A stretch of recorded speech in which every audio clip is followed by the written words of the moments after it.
Ladies and gentlemen, good day and welcome to the Q4 and FY24 earnings conference call of IndoStar Capital Finance Limited.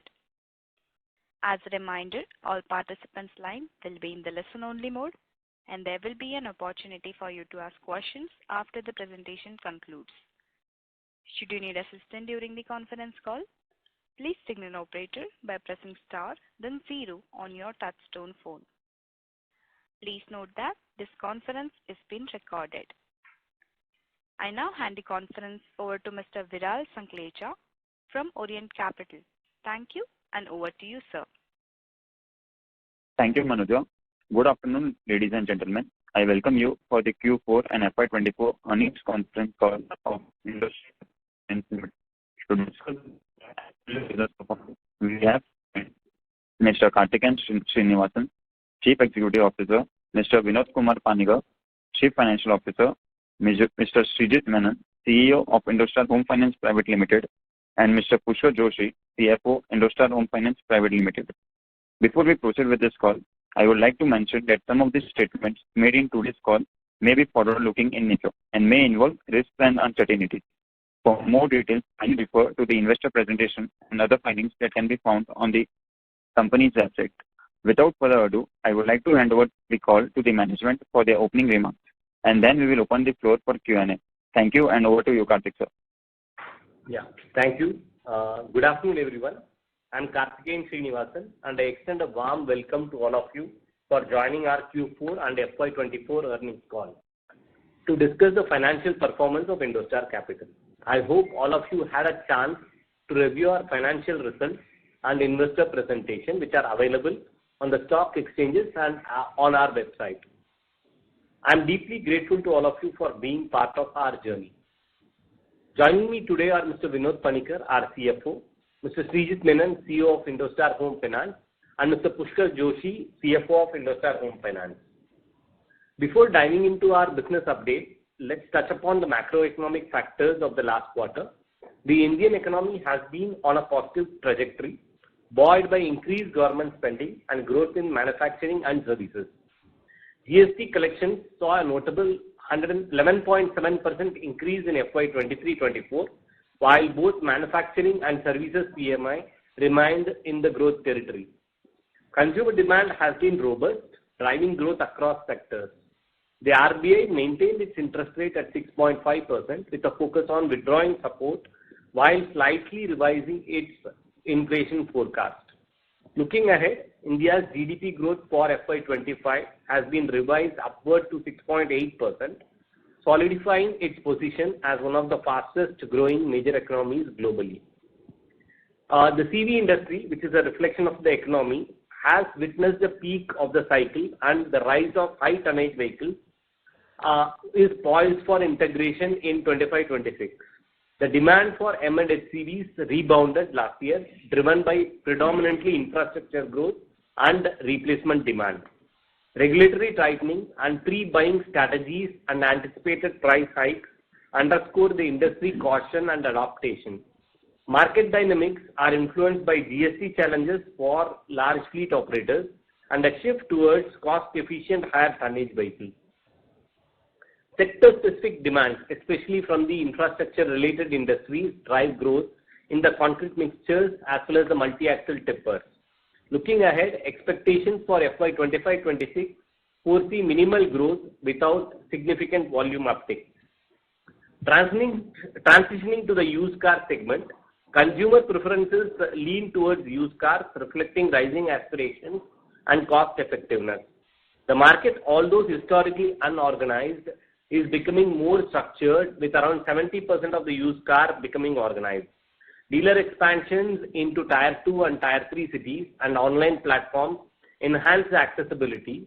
However, pricing corrections loom due to high demand and low supply. At IndoStar, our primary focus has always been to enhance the lives of our customers, delivering world-class service and sustainable value to all stakeholders. To uphold this commitment, we have embarked on various new initiatives aimed at bolstering our services and expanding our footprint. In the current financial year, our goal is to introduce more products to address the entire customer life cycle comprehensively. This will enable us to secure funding at competitive rates, reducing dependency on the unorganized market players. Leveraging technology has also been instrumental in driving these efforts, and we anticipate phenomenal results moving forward.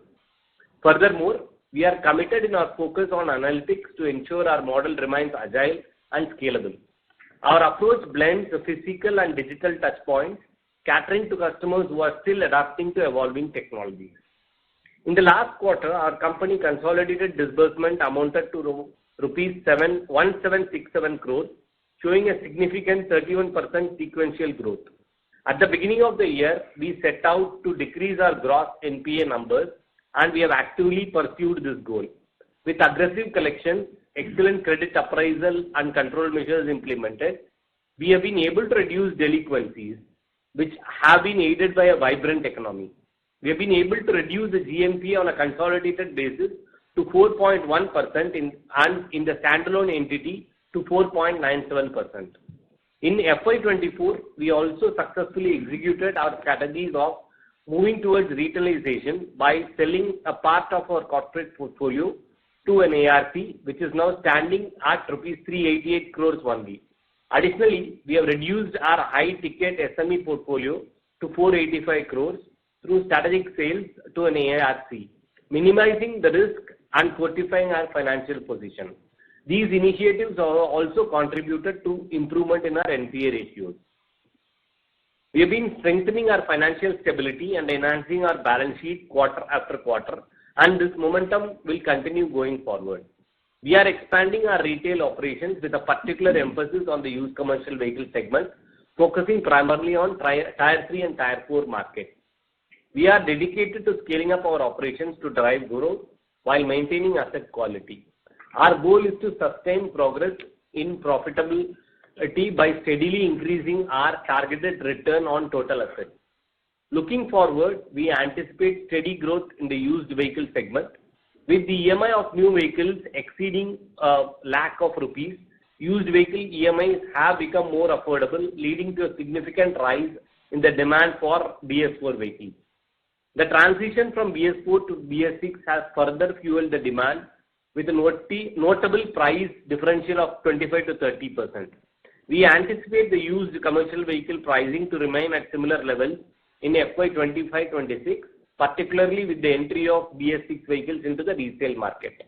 The introduction of technologies and the introduction of FASTag and the removal of octroi and check posts have expanded the lifespan of assets, consequently increasing the resale values. Moreover, there is a significant uptick in the resale of BS6 vehicles due to improved technical performance.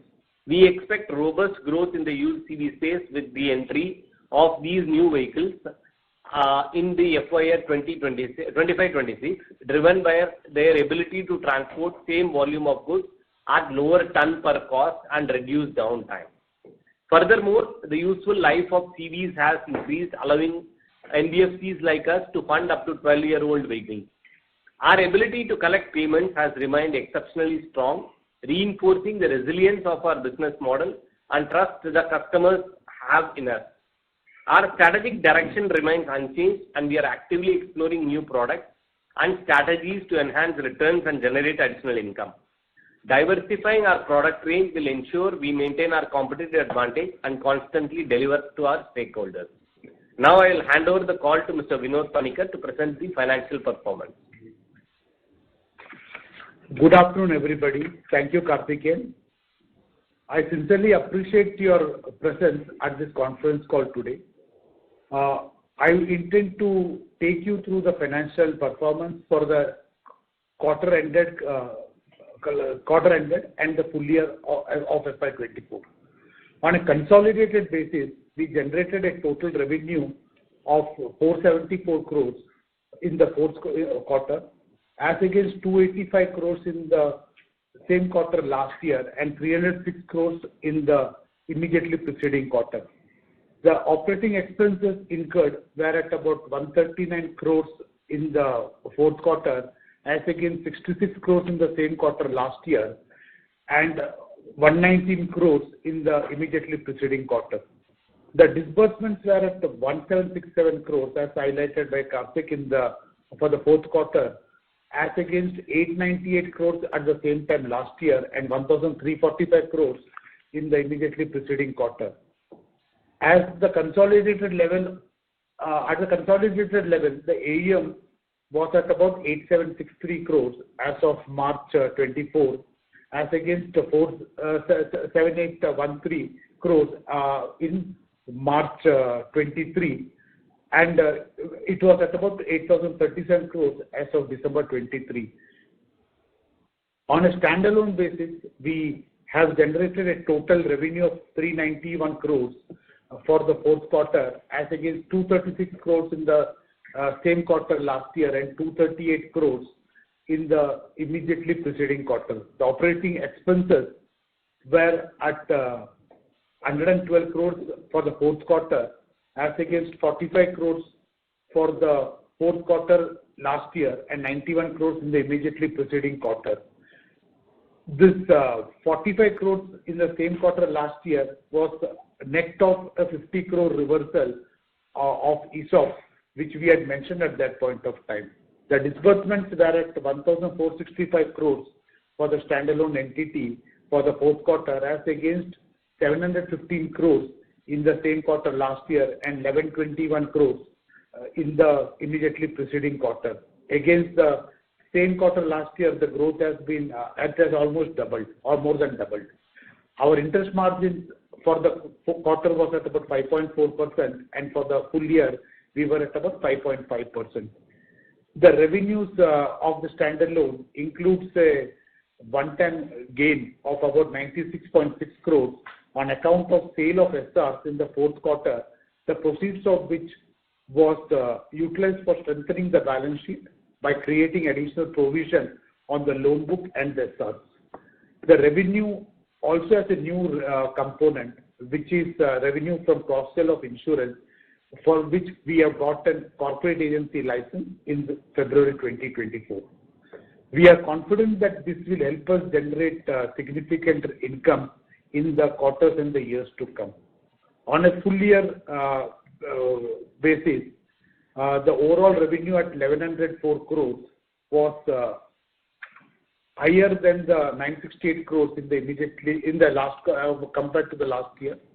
The disbursement was at on an overall basis was 4,560 crores against 1,612 crores, a growth of about 183%. The AUM at 6,493 crores as of March 24 was after sales of the corporate book, which Karthik mentioned, and the SME book, both the delinquent one and also the standard book. The delinquent one overall was at about 1175 crores, and separately an SME standard portfolio of about 143 crores was sold to another NBFC. All these steps were taken to ensure that the balance sheet becomes clean, the business yields go up, and we get more and more retailized as we go forward. The finance cost for the quarter at 161.9 crores was against 134 crores in the same quarter last year and 145 crores in the immediately preceding quarter. Turning to the operating expenses, it stood at about 112.3 crores in Q4 FY24 as against 45.8 crores in Q4 FY23 and 91.2 crores in Q3 FY24. As I had mentioned earlier, the Q4 FY23 cost had a reversal of 50.5 crores, which was a one-time impact. On a full year basis, the operating cost was at about 389 crores versus the 327 crores that we reported in FY23. The operating expenses are seeing some increases mainly on account of the company ramping up the number of branches and also the number of employees to drive the growth in the CV and the HFC business. Our profit after tax for the fourth quarter, the standalone profit stood at 19.6 crores and on a full year basis stood at about 71.6 crores. We achieved a total collection of 700 crores for the current quarter as against 632 crores for the immediately preceding quarter. Our collection efficiency, including overdue, reached 101% in the current quarter, showcasing our commitment to highest credit standards and high operational efficiency. Our focus on portfolio quality has led to a decrease in the gross stage 3 assets to 4.97% at the end of Q4 FY24. Furthermore, our net stage 3 has gone down to 2.1%, again demonstrating the effectiveness of our credit risk management strategy and improvement from 2.8% in December 23. The reduction in the GNPA number is on account of the robust collections that we have seen on the loan book and the aggressive settlements that we have done on the old book, that is the book which was generated prior to April 22.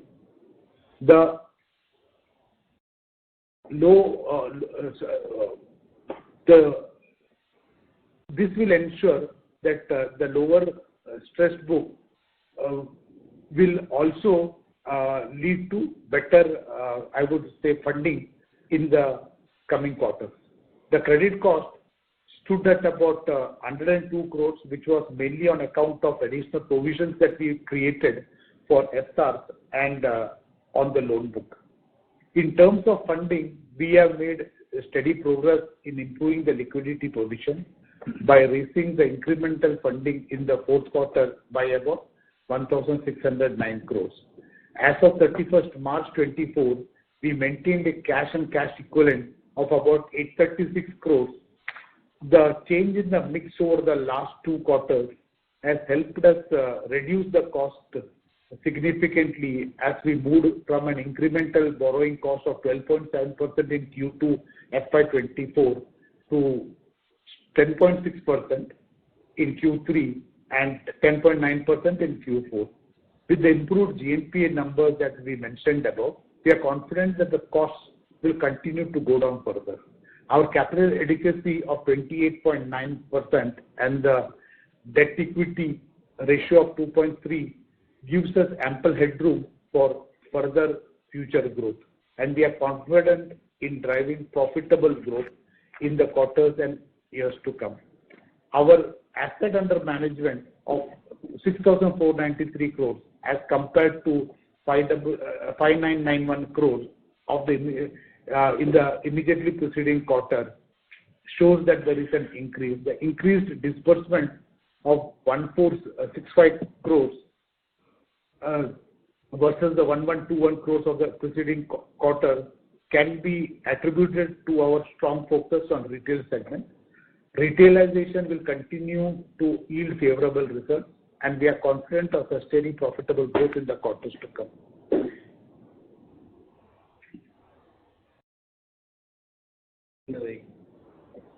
In the vehicle finance segment, our AUM at the end of the fourth quarter stood at 5,594 crores, marking a 15% increase over the immediately preceding quarter. As previously mentioned, our emphasis remains on growing the used CV segment, and we are experiencing significant growth in the AUM, which we expect to continue. Now I would like to invite my colleague, Srijit Menon, to provide further insights into our housing finance business, which is another key focus area of our business. Over to you, Srijit. Thank you, Vinod. Good afternoon, ladies and gentlemen. I would like to start by taking you through the key highlights that illustrate our accomplishments during the quarter and year ended March 31st, 2024. The financial year gone by has been a period of remarkable growth for us. We are delighted to report that we witnessed strong momentum across most of our business matrices. During the quarter 4, we reached an important milestone by achieving a monthly disbursal run rate of INR 100 crores for the first time. The total disbursal for Q4 FY24 amounted to INR 301 crore, contributing to a total disbursement of INR 937 crore for the full financial year. Our assets under management reached INR 2269 crores, representing a robust growth of 40% year-on-year and 11% over Q3 FY24. Our loan book stood at INR 1,817 crores. Our customer base now stands at more than 28,000, depicting the granular nature of our assets with an average ticket size of INR 9 lakhs. Tamil Nadu, AP, Telangana and Maharashtra continue to remain our core geographies, accounting for more than 85% of our portfolio. To enhance operational efficiency and embrace digital transformation, we undertook the rationalization of our branch structure with introduction of a 3-tiered, full-fledged, integrated and digital branch structure. This has resulted in a more efficient branch operations from both volume and cost perspective. We converted 10 of our physical branches into digital locations during last quarter. Hence, at the end of the financial year, our total branch count now stands at 124. I'm also pleased to inform that at IndoStar Home Finance, we've always believed in maintaining excellent asset quality, and that remains a cornerstone of our operations. Our 90+ days past due portfolio now stands at 0.83%, and our 1+ DPD stood at 3.02%. Furthermore, our GNPA decreased to 1.13% as of March 31st, 24, down by 0.12% compared to the previous year. We are proud to announce the achievement of a significant milestone in our digital journey. In Q4, we completed the transition to 100% digital and paperless loan journey, culminating the journey that we embarked upon from Q2 last year. With the implementation of the automated loan kit, our entire loan process is now paperless, making it hassle-free from a customer experience perspective. On the liability side, we successfully raised INR 1,150 crores during the financial year across our various funding channels. We added 9 new lenders / investors into our borrowing program. We are pleased to report a strong liquidity position with INR 220 crores in cash on the balance sheet and an additional INR 165 crores of undrawn sanctions. Now moving on to our financial performance. Our total income stood at INR 290 crores with interest income at INR 182 crores compared to 209 crores and 144 crores respectively in the previous year. Pre-provision operating profit increased to 63 crores from INR 51 crores last year. Profit after tax rose to 44 crores from INR 38 crores last year. Our return on assets stood at 2.9%. We maintain a strong capital adequacy of 57.4% and a debt to equity ratio of 2.6 times. In conclusion, our commitment to innovation, efficiency, and maintaining high asset quality continues to drive our success. Looking ahead, we remain focused on executing our strategic initiatives to further enhance operational excellence, expand our customer base, and explore opportunities for growth. We are indeed optimistic about the future and remain dedicated to delivering sustained value to our investors and stakeholders. Thank you once again for your continued support and participation. With this, I hand over the call to the moderator for the Q&A session. Thank you very much.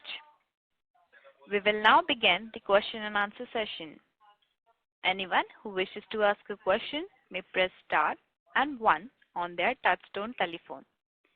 If you wish to remove yourself from the question queue, you may press star and 2.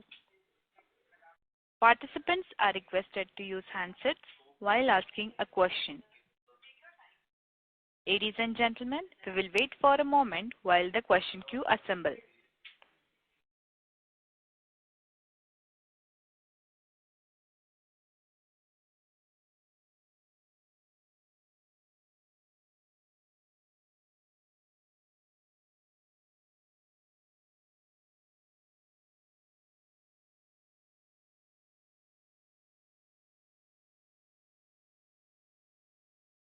The first question is from the line of Kunal Kudonia from DSP Asset Managers. Please go ahead. Hi, this is Vivek Ramakrishnan. I have three questions. One is on this on your sale where you've via security receipts to ARCs. So I want to know how much was cash, because you mentioned 143 crores in cash to an NBFC via assignment, and how much was in terms of security receipts, and whether in any of the security receipts in the past, either in the corporate or the SME portfolio, you started getting recoveries. That's question number one. Question number two is that if I see the liability profile, the bank loans have not increased significantly. It still remains a small percentage, and that somehow seems to be linked to your credit rating, so they're still at AA- with a negative outlook from one of the rating agencies. So please comment on that. And lastly, there was this ICICI CV portfolio that was causing some volatility in GNPA, whether that issue has been completely settled. Those are my questions. Thanks. Hi Vivek, Vinod here. I will possibly try and address the first two points, and I will request Karthikeyan to look at or respond on the third point. There were two separate transactions. One was a sale of an SR. Now that was for a total of 100 crores, of which 60 crores was in the form of cash, 40 crores was in the form of SR, on which we have made a provision separately in our books. On the 143 crores which I mentioned about, that is a DA transaction which is in a 100-0 ratio, wherein we have sold the SME portfolio to another NBFC, and the entire amount, the 143 crores, has come to us by way of cash. You mentioned about the liability profile. Yeah, definitely banks have not come to us in a full way, but then we are pretty confident that based on the number of proposals which are there in the pipeline, two of which are in the final stages, we are confident that in this quarter the bank proposals will come.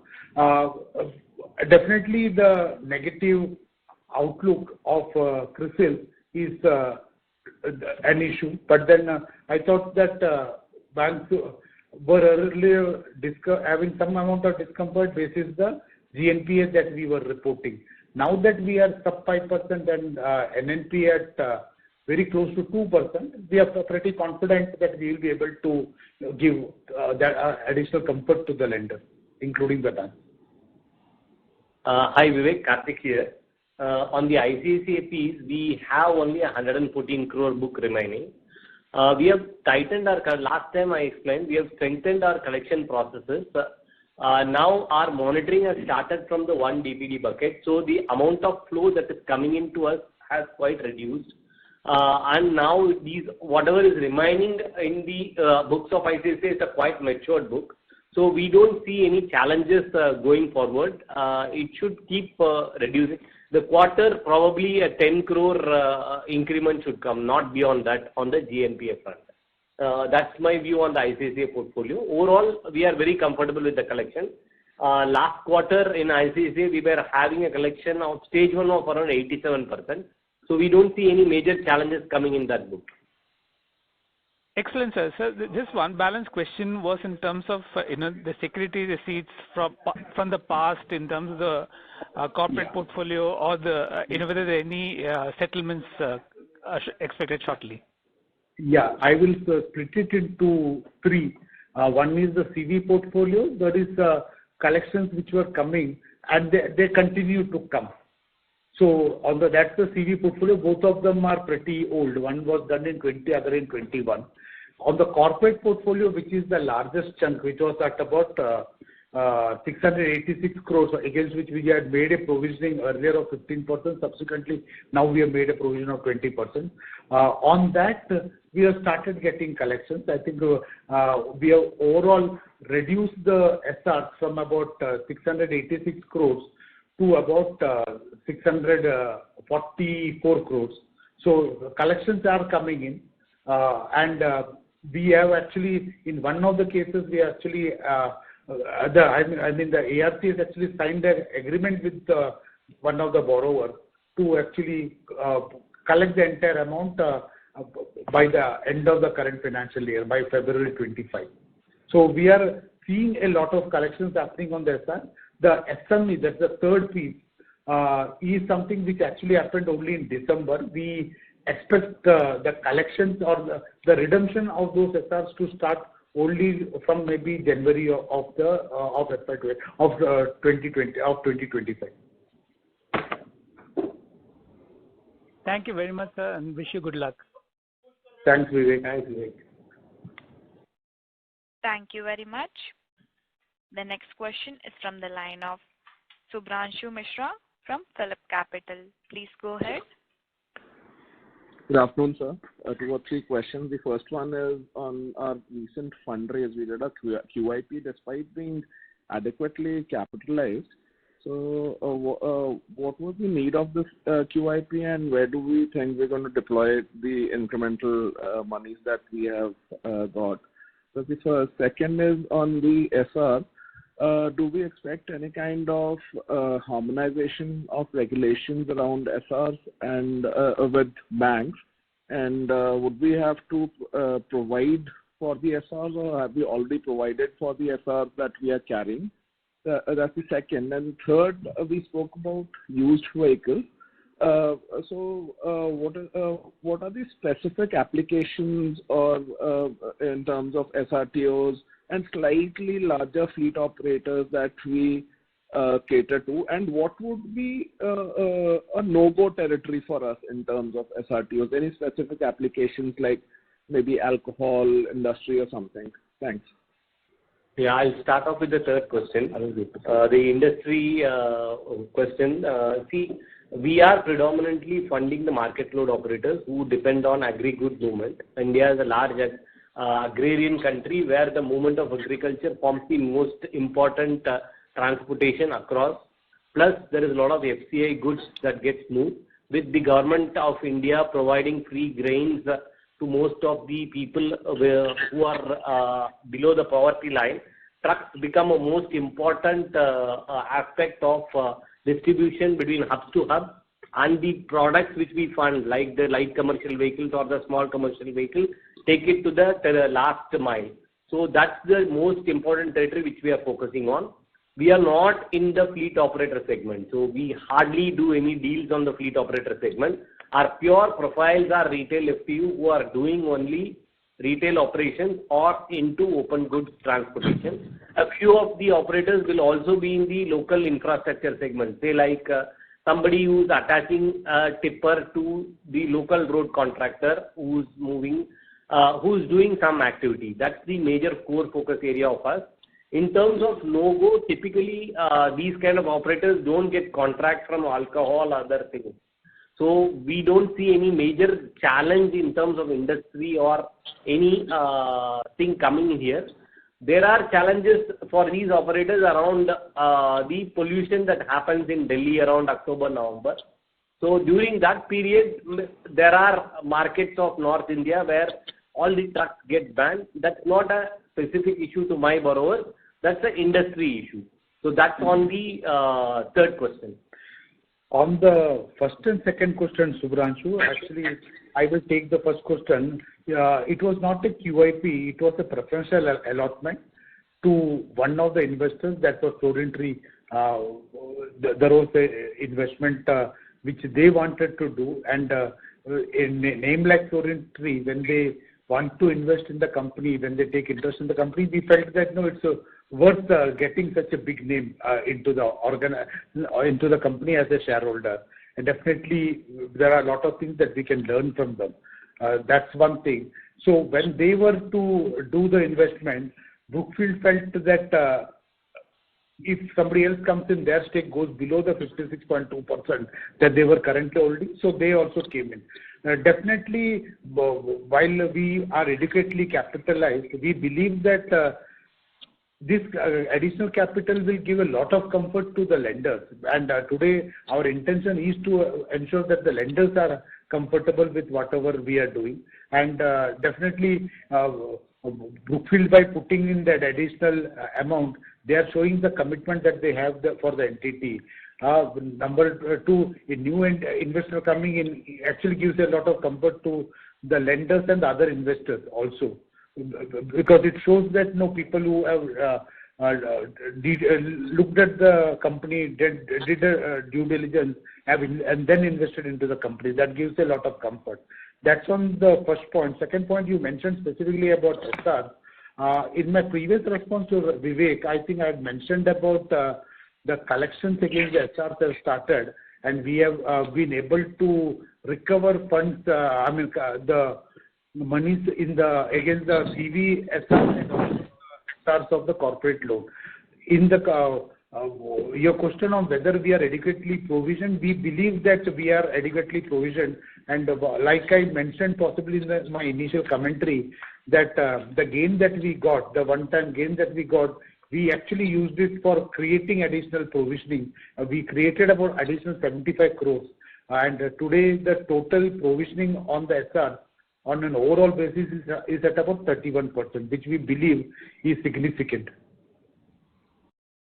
Just one last question, sir. Actually, it's a follow-up question. Basically, if I have to infer from your SRT or categorization, we don't have a negative category of customer, PIN code, or geography at all. We would just about lend to anyone. Is that a fair assessment? I'm not saying that. I didn't say that. Sorry.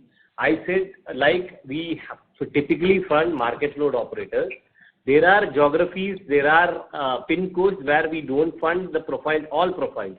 So that's the part of the credit appraisal process, depending on our past delinquencies, depending on the kind of vehicles which will not sell there. We have a model wherein, say, suppose a particular location, a particular vehicle is going to give me high delinquencies, we are not going to fund there at all. So those are all internal models which typically we use for negotiating LTV with the customer, ensuring that the bad book doesn't come to us.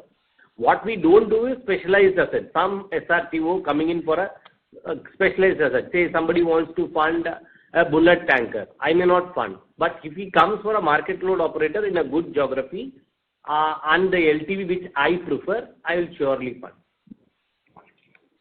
Understood, sir. I'll come back in the queue. Thanks. Yeah. Thanks, Subhranshu. Thank you very much.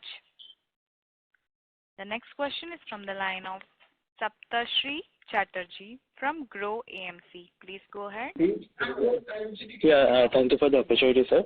My first question is on the SR. You have already mentioned that overall provision is around 31%, but if you can give bifurcation across books of CV, corporate, and SME, what is the total amount outstanding and the provision amount against those? Saptarshee, thanks for being on the call. On CV, the provisioning is at about 60%, and on SME, SME and the corporate is at about 20%. And the last transaction that we did, which is again a CV, so where it's a recent transaction, so there the provisioning is at about 30%. Thank you. Overall, yeah, understood. Thank you. But do you expect that what the quarters like as we proceed on next year, there will be revaluation of the SR book? There can be volatility in terms of further provisioning in the SR book? We don't see the need for any additional provisioning, but then I also mentioned again that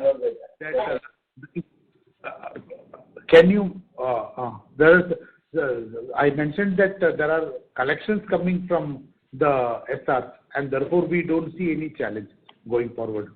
We may not need to make any additional provision. Understood, very helpful. My last question is that you have mentioned we are also focused on new products that will be coming in the coming years.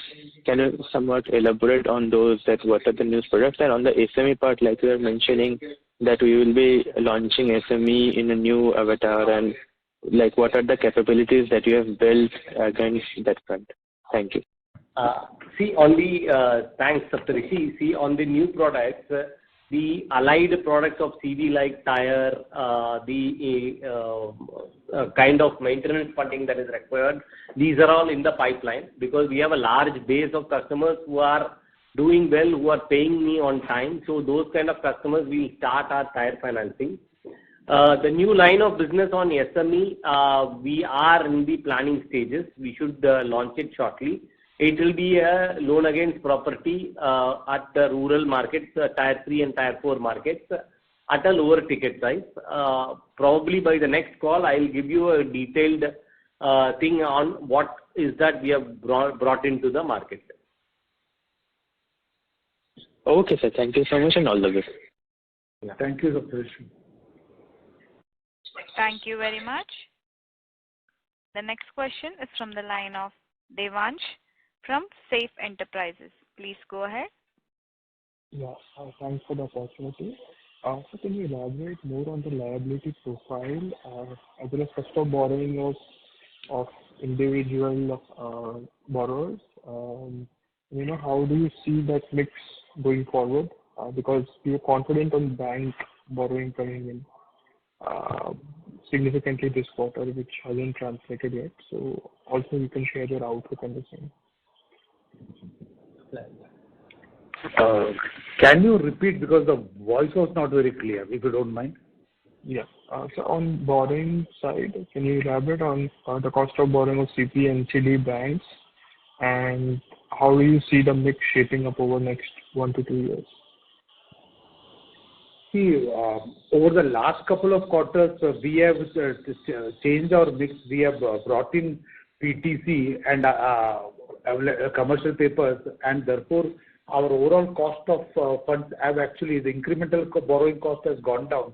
Like I mentioned in my initial remarks, that from a 12.7% in Q2, which was incremental borrowing cost, it went down to 10.6% and 10.9% in the last 2 quarters.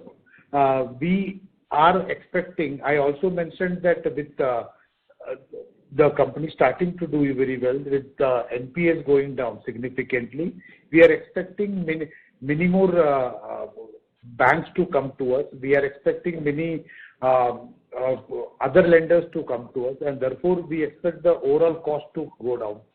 We are expecting some amount of, I would say, funding from banks in the current quarter and in the quarters going forward.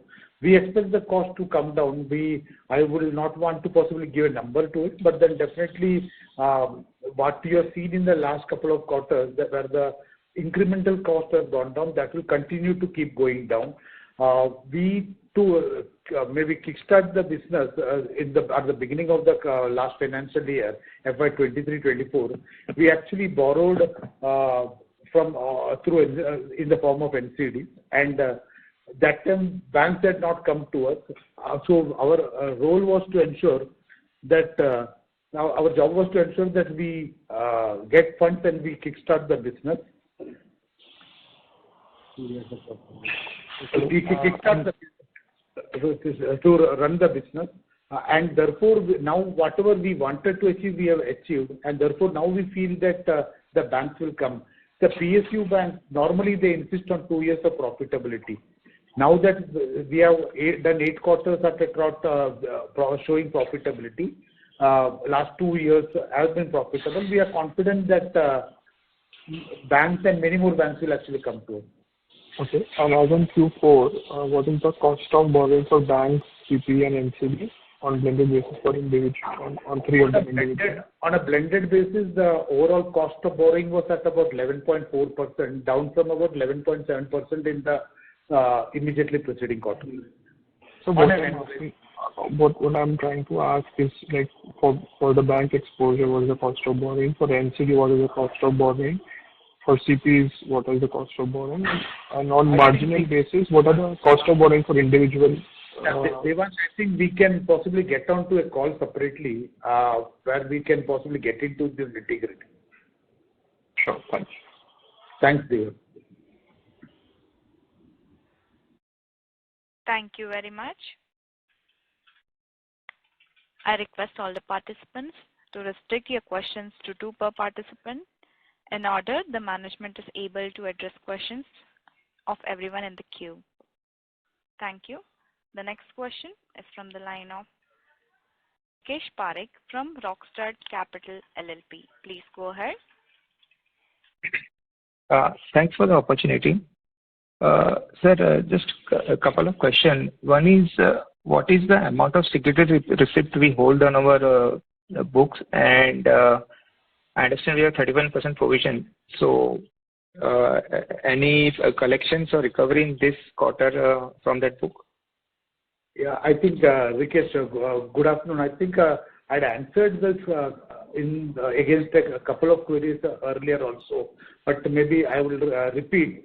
The total book SRP is something like 1,175 crores, on which we have a 31% provisioning. I also mentioned about collections happening in the CV SRs and also against the corporate loan SRs. I mentioned that SME SR collection could possibly start from January 25. Okay. Hello, Rikesh? Yeah. Got it. The second is on our number of branches. I think that we have now removed any common branches. We have separate branches altogether. One thing what I found is in the home loan side, the number of employees have reduced while the branches have increased. So anything to look into it as such? No, actually on the home loan side, the number of branches have come down. We started the year with 134 branches, and now it is 124. So we have actually reduced branches. We have not increased branches. Okay, I might have looked quarter on quarter, so would have come to that thing. Okay, and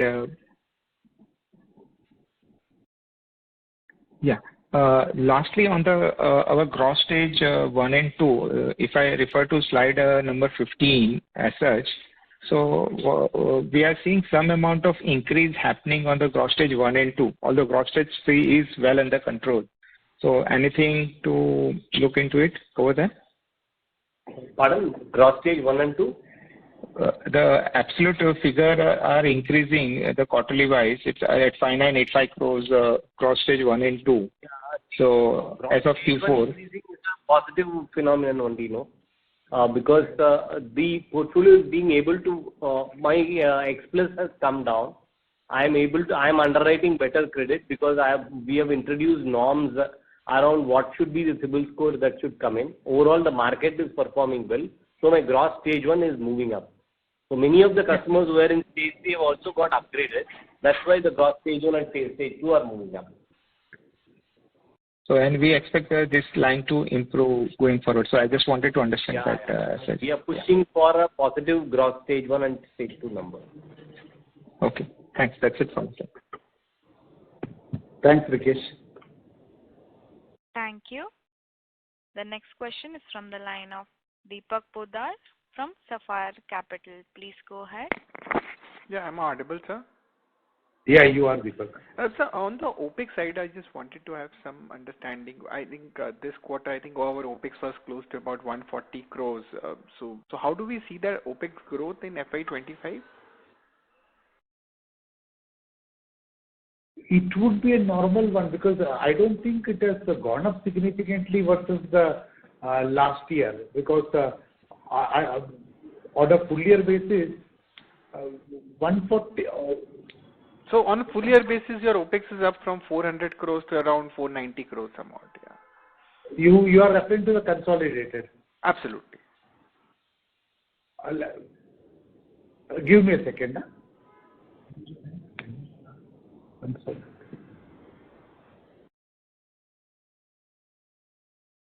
Yeah, from 401 to 492.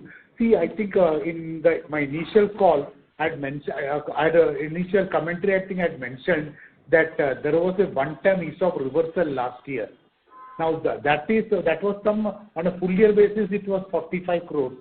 So if you add that, we are then talking about close to 450 crores, and then the growth is about 10%.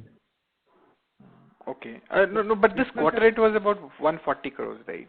So is that the base one can look at going forward, or I mean FY25 as we see? Yeah, the base would be broadly that, or you will just definitely see some bit of increase, because both the CV business and the HFC business, they are increasing. in size, and therefore there is a need to ensure that the branches go up, the number of employees go up. So all those things will definitely mean that the OPEX will go up, may not go up in the same ratio as the revenues, which will grow much faster. So maybe close to about 600 crores one can expect, right? I mean, on an absolute level. Yeah, you can say 550 to 600. 550 to 600. Fair enough. And my second question revolves around your growth and ROA that we see for FY25. So any kind of light you can throw on that?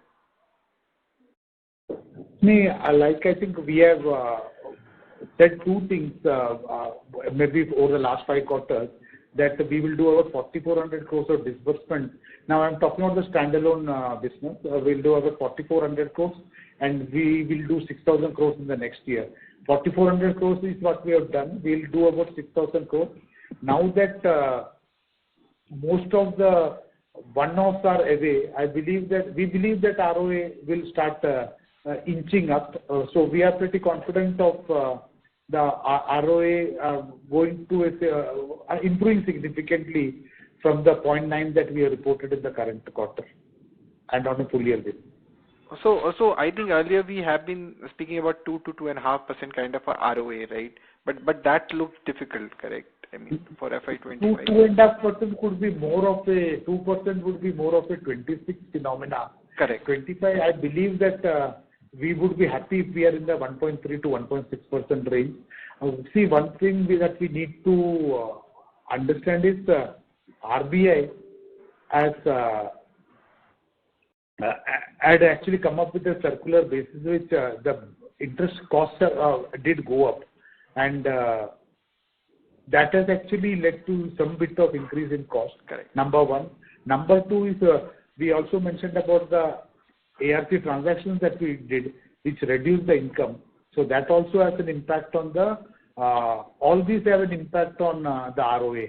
So because of that, the ROA looks to be slightly subdued, but then there are numbers which are firm and which will continue to improve as we go forward. Understood. And on the AUM part, I mean, what is the AUM growth we are looking at? I mean, I think on a console level, I think we are at about 8,700, 8,800 crores, right? FY24. So what we may look at in FY25? We believe that we should be in that housing finance should do about 3,000 should be their book, and in case of the standalone, we should be in the range of about 7,500 to 8,500 to 9,000. So around 11,500 to 12,000 we might target, right? 11.5 to 12,000. 11.5 to 12,000. Fair enough. I think that's it from my side. Thank you so much. All the very best. Thank you. Next question is from the line of Ketan Athavale from Robo Capital. Please go ahead. Thank you for the opportunity. Sir, I wanted the guidance figure for FY26 on our AUM, and our guidance is on NIS, cost to income and credit cost for the next 2 years. Ketan, good afternoon. Thanks for being on the call. We have said that maybe in 26 we will do a disbursement of about 7,500 crores in the standalone, and on an overall basis of about 10,500. We may not want to currently give any guidance for any other numbers in relation to FY26. We would want to see how the year pans out before we start giving any guidance. Okay, but can you give the figures for FY25? No, I think I mentioned about the ROA. I said that it would be in the 1.3 to 1.6% kind of range for the current year. However, that is FY25. Okay, got it. Thank you. Thanks. Thank you. The next question is from the line of Parikshit Kabra from Picardy Advisors LLP. Please go ahead. Hi, thank you for taking my question. I was hoping for the standalone, the credit cost that you have shown of 102 crores, can you break it down between business as usual and your legacy book? The 102 crores contains the extra provision which we have on the SRs also. So, 102 crores is a combination of two, largely a combination of two numbers. The others are, I would say, business as usual. We mentioned about a one-time income gain that we got, and that was utilized for creating provisioning for the security receipts. So that was 75 crores. On a conservative basis, we made an additional provision of roughly 26 crores on the corporate loan book. Correct. So that is about 101 crores. The others would be some pluses and some minuses, but then broadly that's the number for the quarter. Got it. So whatever is remaining is for the business as usual, the ongoing loans or loan book. Yes. Some reversals happen, some additional provision happen, then a huge disbursement, 1465 crores of disbursement. So that will take away some amount of stage 1 provision is also there. You need to create provision. So that's a continuous process. Got it. So now that we still have about 500 crore SME loan book and a 400 crore corporate loan book, should we assume that now all overhangs have been accounted for, or at a later point we might still want to increase the provisions? See, corporate is all real estate. We have appraised, assessed, and felt like there is no further need that will be required. So that's on the corporate. The SME book, most of it is the DAPTC which is there, which I am holding in my balance sheet. So we are adequately provided there. So we don't feel any extra that is coming in. The 485 crores or close to 500 crores of SME, out of that the own book, I would say, which is my own, is 46 crores. The on the book, which is including the PTC, it is a total of 316 crores. So the balance of about 170 odd crores is the DA, which we report as a part of the AUM, but strictly not a part of my book, on which we have no liability as such, except for correction. Got it. Got it. And I'm sorry, you answered this question just now, but did you give a guidance for ROA for FY25 or ROE or ROA, either of them? I mentioned about we are hopeful of a 1.3 to 1.6% ROA. For FY25, right? Yes. Perfect. All right. Thank you so much and good luck. Thanks, Parikshit. Thank you. The next question is from the line of Anant Mundra from My Temple Capital. Please go ahead. Hello. Thank you for the opportunity. I just had one question. So what is our collection efficiency excluding the overdue accounts? Excluding the overdue collections? EMI to EMI collections on the CV book is at around 93%. We were probably 2 years back, if you had attended the call, we were at around 84%. Now it has moved up to 93%. That's because we have changed the process. I think last call we explained the detailed process around how we have improved our EMI to EMI collection. We are working on so that this can get improved further. So what is the number that we'll be comfortable with or we're targeting to get to on the collection efficiency? The files which we are dealing with, 92 is a good number, but we always keep pushing for a higher thing. Okay. And sir, what would this number be for the housing finance subsidiary? So on an EMI to EMI basis, it will be about 95%. Okay. And including overdues, we would be about 99%. Okay. All right. That's it from mine. Thank you. Thanks, Anand. Thank you very much. In the interest of time, that will be the last question. I will now like to hand the conference over to Mr. Viraj Shanklecha from Orient Capital. Thank the management for taking the time out for this conference call today, and also thanks to all the participants. If you have any query, please feel free to contact us. We are Orient Capital, Investor Relations Advisors to IndoStar Capital Finance Limited. Thank you so much. On behalf of IndoStar Capital Finance Limited, that concludes this conference. Thank you for joining us, and you may now disconnect your lines.